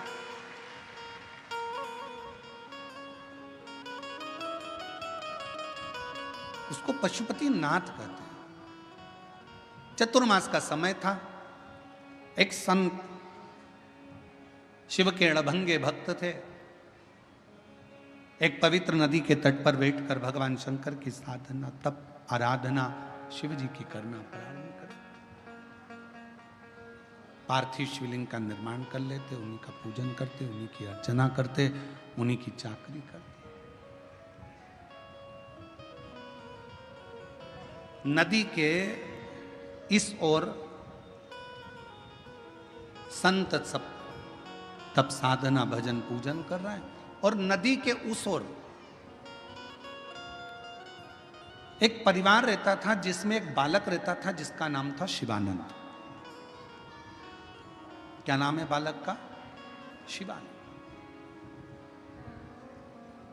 और शिवानंद बालक रोज माँ जब कपड़े धोने के लिए आती, वस्त्र धोने के लिए आती, नदी पर कोई स्नान करने के लिए आती, तो शिवानंद बालक सामने घाट पर बैठे हुए संत को तप करते हुए देखता, पार्थिव पूजन करते हुए देखता, तो उसके मन में भाव जागृत हो गया कि एक बार मैं संत का दर्शन कर। और मैंने तेरे ही भरोसे बाबा, तेरे ही भरोसे हवा बिच उड़ती जावांगी, बाबा डोर तो छड़ी ना कटी जावांगी। भोले मैं तेरी पतंग, शंभू मैं तेरी पतंग हवा। शिवानंद बालक ने नौका ली,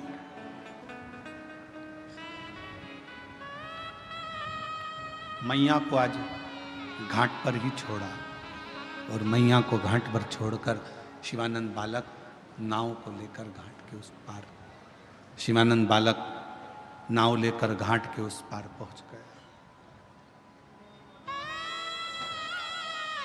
संत बैठे थे, शिव की आराधना कर रहे थे, शंकर का तप कर रहे थे, साधना में लगे हुए थे, शिव की भक्ति कर रहे थे। देखा बहुत देर तक बैठा रहा।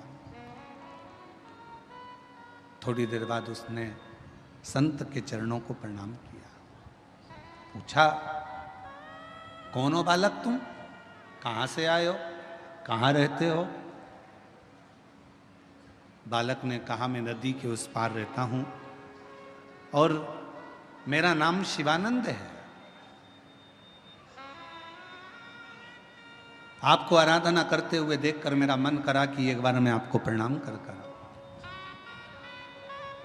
नमन किया, चले गया। अब तो शिवानंद का रोज का नियम बन गया।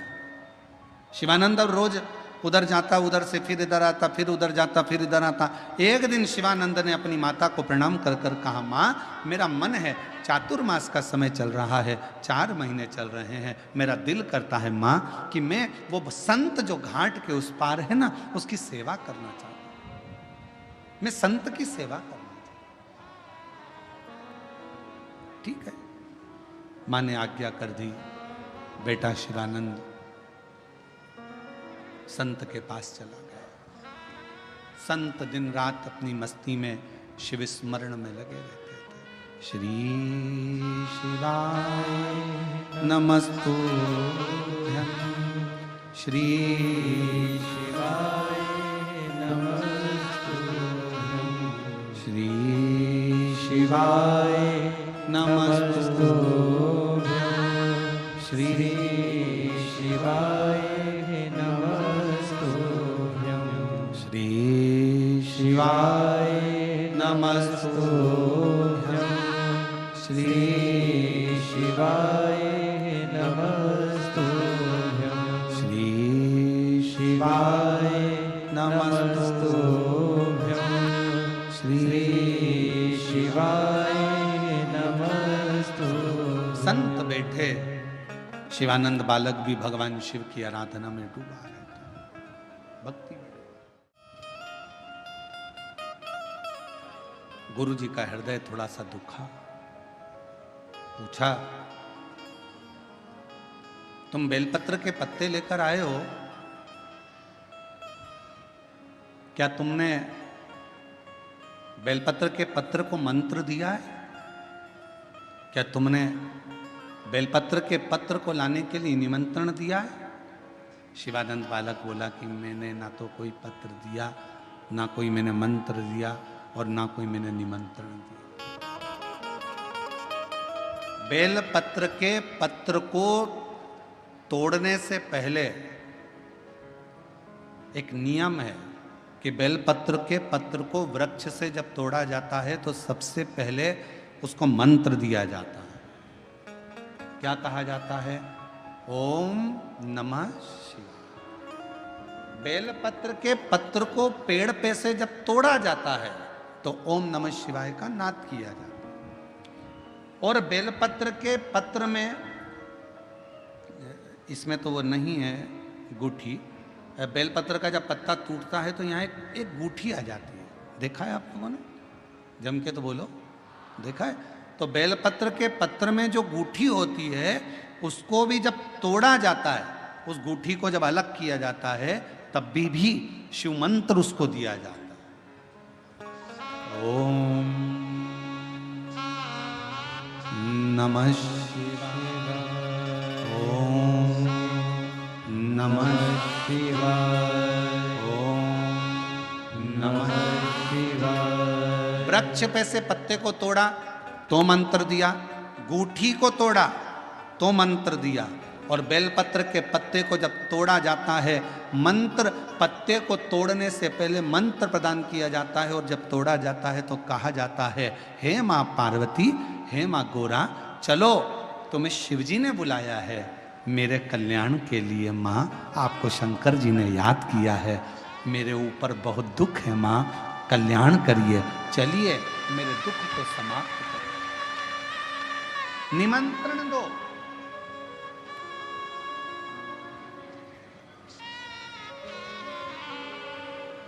पहले नंबर पर क्या देना है बेलपत्र के पत्र को तोड़ने से पहले? जम के बोलो, मंत्र। दूसरे नंबर पर क्या देना है बेलपत्र के पत्र को चलने का?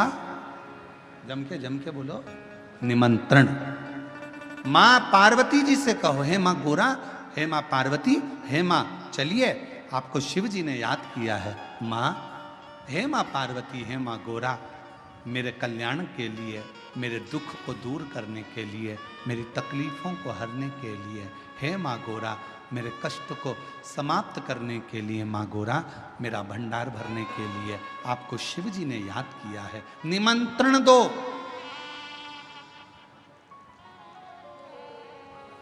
लेकर आए, फिर गूठी तोड़ी, फिर मंत्र दिया, ओम नमः शिवाय, नमः शिवाय, नमः शिवाय। अब गुरुजी ने पूछा कि तुमने मंत्र दिया? नहीं। तुमने निमंत्रण दिया? नहीं। तो फिर तुम्हें क्या हक है कि बेलपत्र का पत्र तोड़ो? शिव महापुराण की कथा तो कितनी बड़ी बात कहती है, बेल पत्र के पत्र को सीधे पेड़ में से तोड़ कर लेकर आना चाहिए। बेलपत्र की डंडी, कई माताओं की, कई भाइयों की आदत होती है, बड़ी सी डंडी होती है, उसको वहां से काट लिया, तोड़ लिया, पूरी की पूरी डंडी तोड़ कर लिया है, फिर घर पर आकर उसमें से पत्तियां तोड़ ली, जो डंडी थी उसको पटक दिया। ना ना ना, ये गलत, ये गलत। वृक्ष से पत्तों को निमंत्रण देकर फिर तोड़ा जाता है, और फिर लेकर आकर दूठी तोड़ते समय भी शिव मंत्र को दिया जाता है। कुछ नियम है बेलपत्र के भी, उसको धारण करना चाहिए। कुछ जैसे डॉक्टर की गोली खाने के भी नियम होते हैं। डॉक्टर साहब की सुबह लो, शाम को लो, दोपहर में लो, तो तुमने सारी गोली एक साथ खा गई और फिर डॉक्टर के पास गई, डॉक्टर साहब मेरे को तो आराम ही नहीं लग रहा, मैंने 3 बार 15 दिन से गोली खा रही हूँ, 10 दिन से गोली खा रही हूँ। डॉक्टर साहब ने पूछा गोली खा रही हो तो क्या तुमने नियम धारण करा? हाँ, क्या क्या नियम धारण करा? सुबह की गोली सुबह खाई, भूखे पेट की भूखे पेट खाई, भोजन के बाद की भोजन के बाद खाई? नहीं नहीं नहीं, मेरे पास समय नहीं रहता, इसलिए सारी की सारी एक साथ खा गई। डॉक्टर ने कहा इसीलिए तो दवाई असर नहीं कर रही है। दवाई खाने का भी तरीका होता है। आवाज सेट नहीं है भाई। दवाई खाने का भी तरीका होता है। दवाई को खाने का भी एक तरीका है। उस दवाई को खाओगे, आनंद पाओगे, स्वस्थ हो जाओगे, रोग मुक्त हो जाएगा। तो दवाई के खाने का भी तरीका है। उसी तरह गुरु कह रहे हैं, संत ने कहा कि तुमने गलती करी, तुमने करी।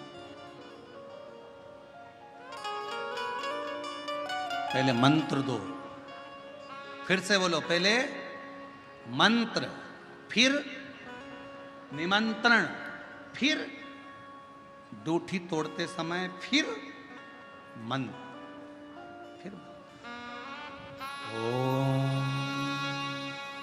नमः शिवाय, ओम नमः शिवाय, ओम नमः शिवाय। फिर मंत्र के बाद निमंत्रण दो। माँ पा, हे माँ गौरा, साथ में बोलो, हे माँ गौरा, हे माँ पार्वती, चलिए आपको देवाधिदेव महादेव बुला रहे हैं मेरे दुख को काटने के लिए, कष्ट को मिटाने के लिए, तकलीफों को मिटाने के लिए। माँ आपको शिव ने याद किया है। पत्र लेकर फिर शिव के पास चले।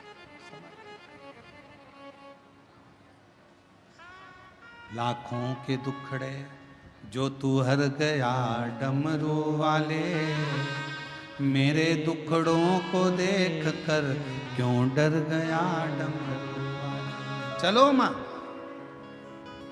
क्या तुमने निमंत्रण दिया? नहीं। क्या तुमने मंत्र दिया? नहीं।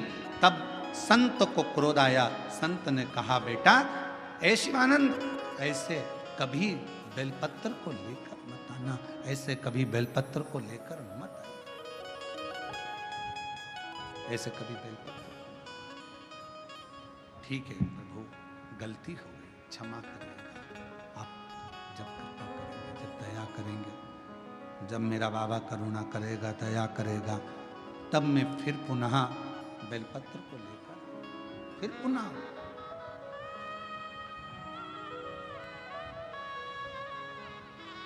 अब शिवानंद जैसे संत ने बताया था वैसे की वैसे ही करने लगे। अब उसका फल संत को नहीं मिल रहा, उसका फल शिवानंद को मिलेगा। समय आया, 2 महीना चतुर्मास के निकल गए और 2 महीना निकलने के बाद आज संत बैठे थे, तप की मुद्रा में शिव की आराधना कर रहे थे। आंखों से नीर बह रहा था संत के, अश्रु।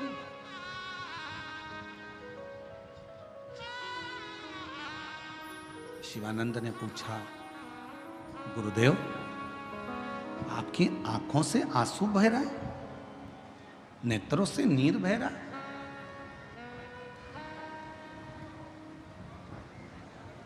मेरे भाई, जिससे प्रेम करो, जिसको अपना मानो, और अगर उसी की जिंदगी में दुख आने वाला हो और आपको मालूम पड़ जाए कि जिंदगी में ये तकलीफ आ रही है उसके, तो नैनों से नीर बहने लगता, आंसू। एक पत्र है, अच्छा है।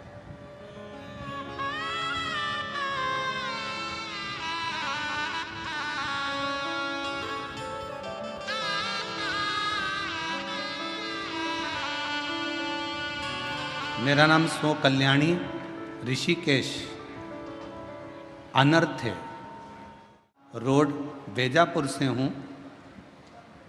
मैं 12 वर्षों से चक्कर आना, बेहोश हो जाना, सिर दर्द होना और फिट की बीमारी से परेशान थी।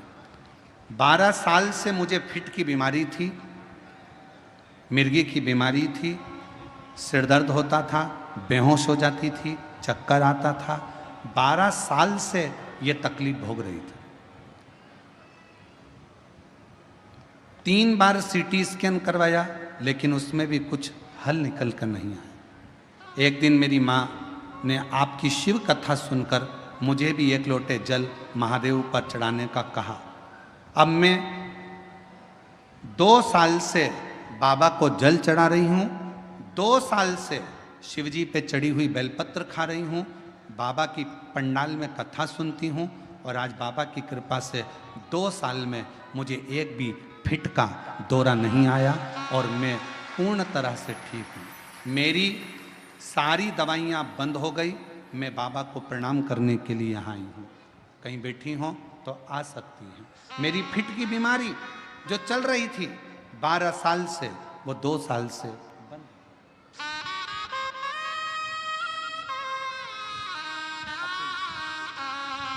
हमारे बीच में माननीय राज्य मंत्री श्री अब्दुल सत्तार जी साहब पधारे हैं। मैं एक बार जोरदार ताली बजाकर उनका स्वागत वंदन साधुता, जो इस पवित्र शिव महापुराण की कथा में आपका आगमन हुआ। श्री अब्दुल सत्तार जी साहब, जोरदार ताली बजाकर स्वागत।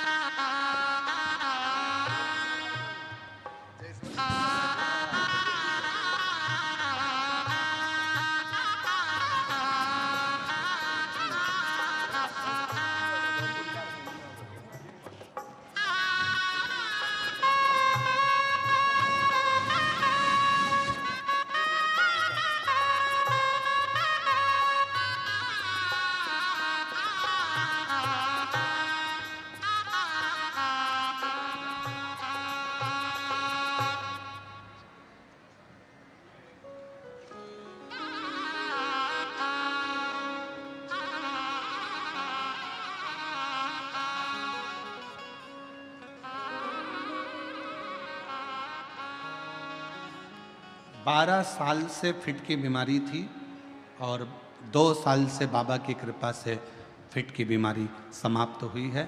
गोली दवाई सब बंद। एक पत्र और बड़ा सुंदर है।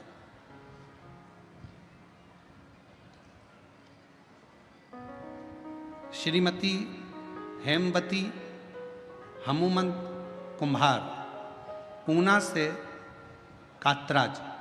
मेरा मोबाइल नंबर ये है, आप लोग मेरा मोबाइल नंबर ये, श्रीमती हेमावती हनुमत कुम्हार, पूना से कातराज। मेरा मोबाइल नंबर ये है, कहीं बैठी हो तो आ सकते हैं। मैं बेजापुर छत्रपति संभाजी नगर में आई हूँ। ओमकारेश्वर शिव महापुराण की कथा को अपनी माता जी को श्रीमती गंगाबाई एरप्पा कुम्हार, तालुका आलंद, जिला गुलबर्गा, कर्नाटक से, इनको स्तन का कैंसर हो गया था। 200 ग्राम की गांठ थी। उनकी बेटी मेरी माँ को पुणे में लेकर आई। रूबी हॉस्पिटल में बताया तो डॉक्टर ने बताया कि ऑपरेशन करना पड़ेगा। बाद में ऑपरेशन करने का बोल दिया। तब हमारे मन में आया कैसे कराएं। मैंने आपका शिव महापुराण कथा सुनना प्रारंभ करा। 1 लोटा जल लेकर आती, बेलपत्र चढ़ा हुआ किया।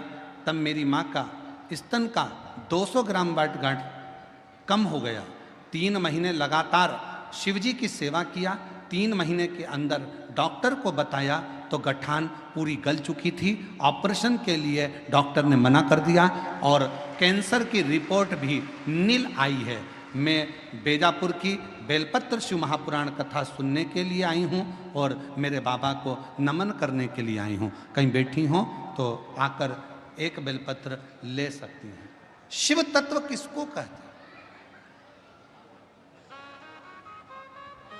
पत्र बहुत सारे हैं, हम सारे दुख काटो दया करी दर्शन आपको, शंभु शरण पड़ी मागो घड़ी रे घड़ी, दुख काटो दया करी दर्शन आपको। शिव कथा कर रही है, भगवान शंकर का चरित्र कर रहा है, शिव महापुराण की कथा कर रही है। 2 महीने पूर्ण निकले। 2 गुरु की आंख से आंसू बह रहे, नेत्रों से जल।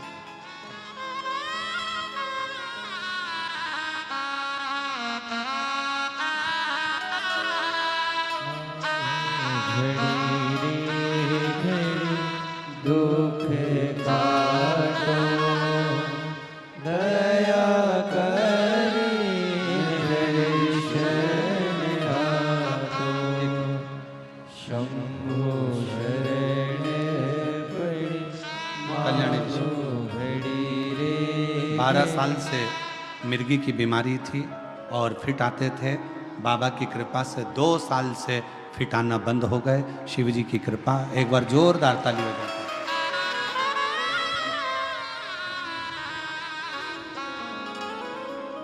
और तेरी तेरी कृपा का क्या है भरोसा, कब किस पर हो जाए, जरा सी हम पर कर दो, जरा सी हम पर कर दो। जिस कृपा का क्या है भरोसा, कब किस पर हो जाए, जरा सी हम पर कर दो, जरा सी हम पर कर दो। जिस पर भी हो गई तेरी करुणा कृपा, वो भव पार हुआ, भव पार हुआ। पापी हो चाहे जितना, उसका भी बाबा उद्धार हुआ, उद्धार हुआ।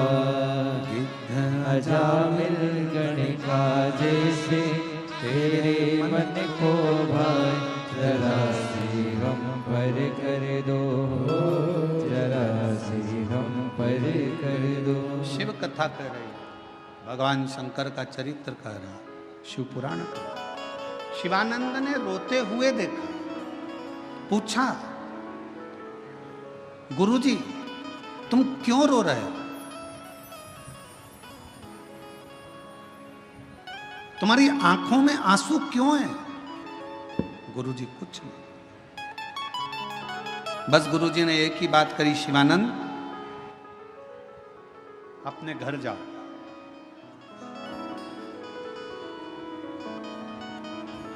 8-10 दिन जरा घर पर रहकर फिर आओ, जाओ। शिवानंद ने कहा गुरुजी घर, हाँ आप मुझे घर क्यों भेज रहे हो? गुरुजी ने कहा मेरा मन है कि तुम थोड़ा सा 8-10 दिन, अब 2 महीना रहते रहते हो गए, 8-10 दिन तुम अपने घर पर होकर आओ, फिर वापिस आ जाना। जाओ जरा 8-10 दिन के लिए तुम अपने घर पहुंचो, जाओ। शिवानंद ने प्रणाम किया, नमन किया, दंडवत किया, और प्रणाम कर कर, नमन कर कर, दंडवत कर कर शिवानंद चल दिया, घर पर पहुंचा। यहां संत के साथ में एक गुरुजी के साथ में एक चेला रहता था। थोड़ा सावधानी से सुनना, बेलपत्र शिव पुराण की कथा है। एक बेलपत्र कितना कमाल करता है, वो कथा ये शिव महापुराण की आप और हम श्रवण कर रहे हैं। गुरुजी के साथ में एक चेला रहता था। उस शिष्य ने पूछा, गुरुजी इतना अच्छा शिष्य था शिवानंद, सेवा कर रहा था, गौ माता को संभाल रहा था, सारा काम करता था, झाड़ू भी लगाता था, पोछा भी लगाता। देवर्षि नारद और यमराज दोनों के दर्शन हुए। देवर्षि नारद का भी दर्शन हुआ, यमराज का भी दर्शन। यमराज ने देवर्षि नारद से कहा कि नारद ये जो बालक है शिवानंद, ये 5वें दिन मर जाए, इसके प्राण छूट जाए। नारद जी ने कहा ये 5वें दिन मर जाएगा? हाँ। नारद जी और यमराज की बातों को मैंने सुन लिया। मेरे मन में आया शिवानंद इतने दिनों से हमारे पास में रह रहा है, अब एक बार जरा घर चले जाए, घर पर जाएगा, थोड़ा सा परिवार से मिलेगा और परिवार के साथ रहेगा, और प्राण भी छूट गए तो परिवार वालों को ग्लानि तो नहीं होगी, कम से कम इसको जाने दो। मैंने भेज दिया। धीरे धीरे करते दिन निकलते चले गए। 5वां दिन था जिस दिन शिवानंद के प्राण जाना था, और उसी दिन माँ ने शिवानंद को बेलपत्र लेने के लिए भेज दिया। अब माँ को क्या मालूम कि प्राण छूटने वाले हैं इसके।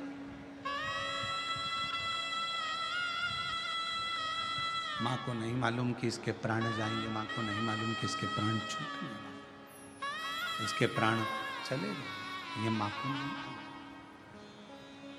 शिवानंद बेलपत्र लेने के लिए गया, मंत्र दिया, साथ में बोलो ओम नमः शिवाय, ओम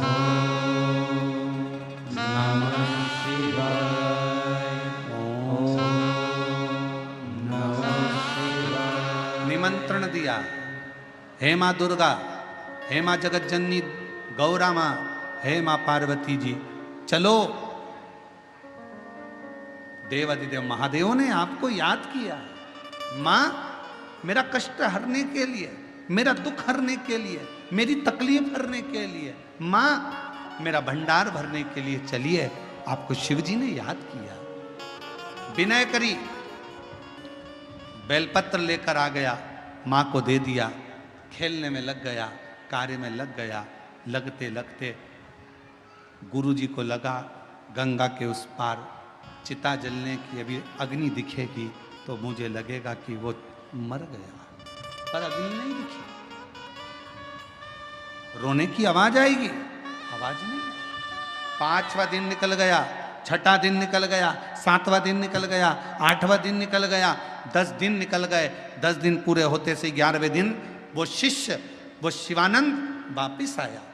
गुरुजी को प्रणाम करा। गुरुजी ने शिवानंद को देखकर आश्चर्य करा, बेटा तुम? हाँ गुरुजी, आपने कहा था 11 दिन तक घर पर रहकर आना, इसके बाद आ जाना। चलाओ।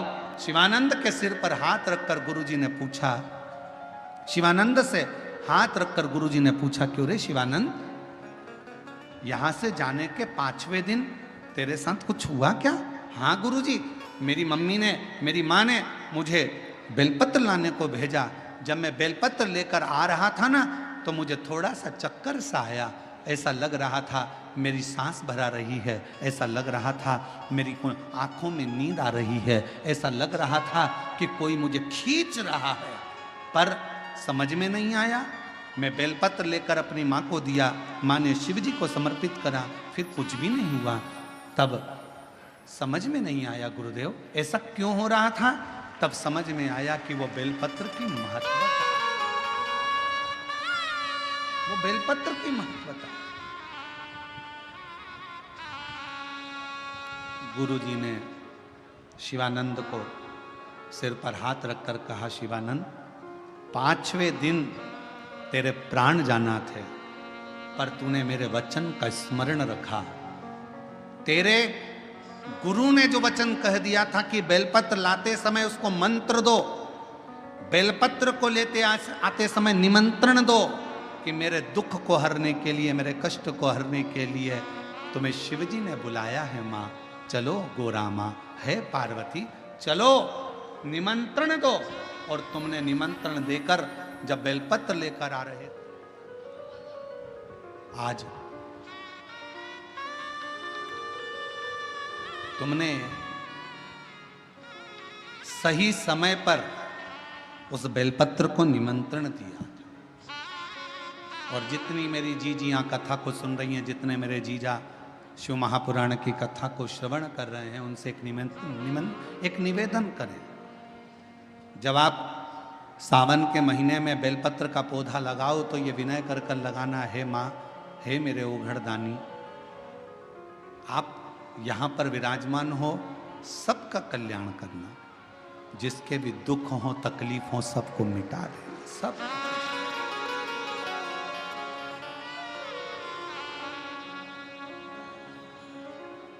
मौके का इंतजार ना करिए। खास मौके का इंतजार केवल एक मनुष्य करता है, और आखिरी में वो खास मौका आता है कि नहीं आता कोई भरोसा नहीं होता। कई लोगों की आदत में जूते खरीद के लाए, मम्मी अभी मैं पहनूंगा, कपड़े खरीद के रख लिए, अलमारी भरा रही है, अलमारी में कपड़े जमे हुए हैं, अभी मैं पहनूंगा, खास मौका आन दो, मौका आन दो, मौका आन दो। और खास मौके का इंतजार करते करते करते करते मालूम पड़े कि वो मौका फिर कभी आता ही नहीं है, और ना जाने वो कौन सी घड़ी आ जाती है। जीवन का क्या ठिकाना। अच्छे खासे फ्लाइट में बैठकर यूरोप जा रहे थे और मालूम पड़े वो फ्लाइट ही कब समाप्त हो गई, किसका ठिकाना। शादी के बाद घूमने के लिए कश्मीर गए थे, कब बन गए किसको मालूम है। नाव में, जहाज में घूमने गए थे, जहाज पानी में डूब गया, किसको मालूम है। जिंदगी का आखिरी पल कौन सा होगा ये किसी को नहीं मालूम। इसलिए हर समय, हर घड़ी, हर पल, हर क्षण भगवान शंकर का नाम लेकर शिव को अपनी जिंदगी समर्पित कर कर अपने कर्म को करते हुए अपनी जिंदगी को आनंदमय, अपने जीवन को आनंदमय। और हम तो बाबा के भरोसे चलते हैं, हम तो बाबा के भरोसे चलते हैं। ये दुनिया वाले जलते हैं, ये दुनिया वाले जलते हैं, हम तो बाबा के भरोसे चलते हैं। ओ घड़दानी के भरोसे चलते हैं, डमरू वाले के भरोसे चलते हैं, सीहोर वाले के भरोसे चलते हैं। ये शिव तत्व जो प्राप्त हो रहा है, इसको ना छोड़ो। इंसान की एक खूबी बड़ी विचित्र है। प्रत्येक मनुष्य की एक खूबी बड़ी विचित्र है, बहुत विचित्र। बड़ा होता है, बचपन भूल जाता है। शादी होती है, मम्मी पापा को भूल जाता है। खुद के बच्चे हो जाते हैं तो बहन भाई को भूल जाता है। थोड़ा सा पैसा आता है तो गरीबों को भूल जाता है। और जब बुढ़ापा आता है तो इन सब की याद आती है।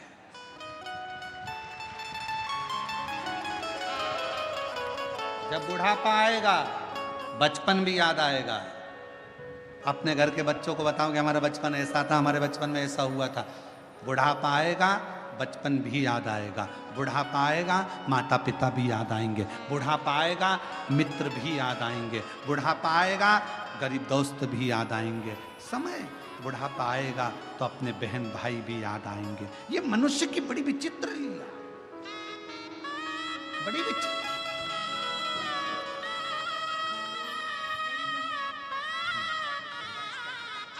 माता को कैंसर था, 200 ग्राम की चेस्ट में गठान थी।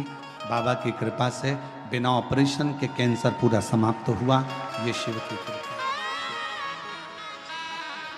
जीवन बड़ा विचित्र, इसको समझना पड़ेगा बहुत।